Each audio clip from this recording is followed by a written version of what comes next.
गलती इनकी नहीं है, गलती हमारी है। क्योंकि हमें सुख सुविधाएं तो चाहिए जापान अमेरिका वाली, लेकिन जब नेता चुनने की बारी आती है तो हम चुनते हैं धर्मवादी, जातिवादी, बलात्कारी, तड़ीपार, जुमलेबाज।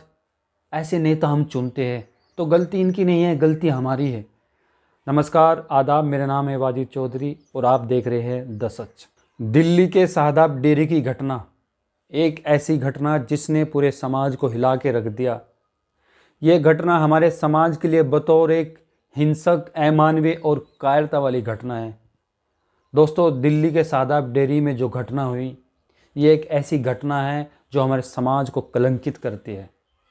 और शर्म की बात तो यह है कि जब ये घटना हो रही थी, जब एक नौजवान युवक बड़ी रहमी से बेखौफ होकर एक 16 साल की मासूम बच्ची की हत्या कर रहा था, उस वक्त लोग वहाँ से आ जा रहे थे। लोगों का वहाँ पर आवागमन था जहाँ पर ये घटना हुई। लेकिन किसी की हिम्मत ये नहीं हुई कि लोग उस कातिल को रोक सके, उस बच्ची को बचा सके, यहाँ तक पुलिस को भी फ़ोन कर सके। लेकिन किसी भी आदमी की ये हिम्मत नहीं थी कि वे लोग उस मासूम बच्ची को उससे बचा सके, कम से कम पुलिस को तो फ़ोन कर सके। लेकिन लोगों ने ऐसा, किसी ने कुछ भी नहीं किया और उस मासूम बच्ची ने तड़प तड़प कर दम तोड़ दिया। और वो कातिल, वो बेरहम कातिल उस मासूम बच्ची की बेरहमी से हत्या करता रहा। शर्म की बात है दोस्तों। लेकिन जब पुलिस को खबर दी गई तब तक काफ़ी देर हो चुकी थी। वो बंदी इस दुनिया में नहीं थी, उस बेटी की हत्या हो चुकी थी, वो मर चुकी थी। लेकिन दोस्तों, उससे भी बड़ी शर्म की बात यह है कि हमें न्यूज़ चैनलों पर ये देखने को मिल रहा है, जहां बात होनी चाहिए इस हिंसा के जड़ की, इस हत्या के जड़ की, वहाँ बात हो रही है मारने वाले के तरीके पर, उसके धर्म पर, उसकी जाति पर, लव जिहाद पर। दोस्तों, क्या मोहब्बत में ऐसी बर्बरता हो सकती है?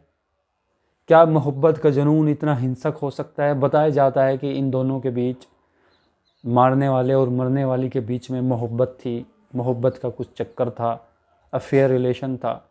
लेकिन क्या मैं आपसे पूछना चाहता हूँ, क्या किसी मोहब्बत में इतनी बर्बरता हो सकती है? क्या मोहब्बत का जुनून इतना हिंसक हो सकता है? ये एक ऐसी घटना नहीं है, ऐसी हज़ारों घटना हर रोज़ हमारे देश में घटती है। अगर मैं आपको एनसीआरबी की रिपोर्ट का हवाला दूँ तो भारत में हर रोज़ लगभग 87 महिलाओं के साथ बलात्कार किया जाता है, उनकी हत्या कर दी जाती है। और हर घंटे 49 एफआईआर थाने में दर्ज की जाती है महिलाओं के पीड़ित होने की। लेकिन दोस्तों, सोचने वाली बात है कि ऐसा हर रोज़ हमारे साथ, हमारे देश के साथ ऐसा क्यों हो रहा है? महिलाओं पर इतना जुल्म क्यों किया जा रहा है? इसकी वजह क्या है? इसकी वजह है हमारे देश का कानून, हमारे देश के नेता। हम लोगों को सुख सुविधाएं तो चाहिए अमेरिका जापान वाली, लेकिन जब नेता चुनने का टाइम आता है तो हम चुनते हैं धर्मवादी, जातिवादी, बलात्कारी, तड़ीपार, जुमलेबाज, आतंकवादी। ऐसे नेता हम चुनते हैं क्योंकि हमारी मानसिकता सिर्फ धर्मवाद में, जातिवाद में बट के रह गई है। ये सारा का सारा अगर जो खेल है ना, हम लोग जातिवाद में बटे हुए हैं और सारा सरकार और कानून बिल्कुल फेलियर हो चुके हैं। कानून भी अपना काम नहीं कर रहा है, सरकार भी अपना काम नहीं कर रही है। ऐसे हर रोज़ पता नहीं कितनी लड़कियों के साथ बलात्कार होता है, उनकी हत्या होती है। ये सोचने वाली बात है, हमें समझना चाहिए इस चीज़ पर। और मीडिया, जिस मीडिया को जनता के लिए मोमबत्ती का काम करना चाहिए, वही मीडिया सत्ताधारी पार्टी के लिए अगरबत्ती का काम कर रही है। और अटल बिहारी वाजपेयी जी ने कहा था कि पत्रकारों का सत्ता पार्टी के साथ हाथ मिलाने ना एक नैतिक अपराध होता है। सोचो, जिसकी बेटी की दिल्ली शादाब डेयरी में हत्या हुई, उसके माँ बाप पे क्या बीत रही होगी? उसके माँ बाप कितने गम में हो गए, जिसकी बेटियों को एक कातिल ने बड़ी बेरहमी से 16 बार चक्कू से गोंद कर हत्या कर दी। और यहाँ तक उसका मन नहीं भरा, पत्थर उठाए और उसके सर पे मारा, उसका सर भी कुचल दिया। दोस्तों, कितनी अमानवीय इस घटना की जितनी निंदा की जाए उतनी ही कम है। मैं तो ये सारा का सारा फेलियर हमारे देश के कानून का मानता हूँ, हमारे देश की सरकार का मानता हूँ कि सरकार ने इतने ठोस डिसीजन सरकार नहीं लेती। कानून की किताबें तो हमारे पास बहुत ही किताबें भरी पड़ी है, हमारे पास बड़े बड़े एक्ट है, लेकिन दोस्तों वे किताबों में ही हैं। कानून ग्राउंड पे हमारे देश में कुछ नहीं है, बिल्कुल ख़त्म है, सब कुछ फेल हो चुका है यहाँ पे। इसलिए हम सबको चाहिए कि हमें कातिल को कातिल समझना चाहिए। कातिल किसी मजहब का, किसी जाति का नहीं होता, वो हैवान होता है, दरिंदा होता है, कातिल होता है। कातिल कातिल होता है, ना वो मुस्लिम होता है, ना वो हिंदू होता है, ना वो सिख हो सकता है, वो सिर्फ कातिल होता है। तो अगर आपको अपनी बहन बेटियों को इन दरिंदों से, इन हैवानों से बचाना है, तो दोस्तों आपको ही और हम सब को ही कुछ ना कुछ करना होगा।